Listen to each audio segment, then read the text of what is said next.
Alla stele di Contrada Gasena ad Agrigento, nel luogo dove venne ucciso Rosario Livatino, nel giorno del 28° anniversario della morte del giudice, erano presenti anche dei giovani assieme alle autorità. Si tratta dei giovani studenti dell'Istituto Comprensivo Rita Levi di Montalcini della città dei Templi, accompagnati dal dirigente scolastico Luigi Costanza e dalla docente Antonella Zamputo, che è anche responsabile per la provincia di Agrigento del Parlamento della Legalità Internazionale.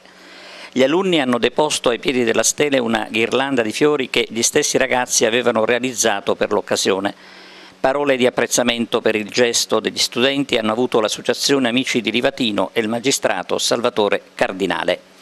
Il Parlamento della Legalità, con il presidente Nicolò Mannino e i docenti come Antonella Zamputo, ha messo profonde radici soprattutto nelle scuole dove non sarà mai troppa l'educazione dei sani principi.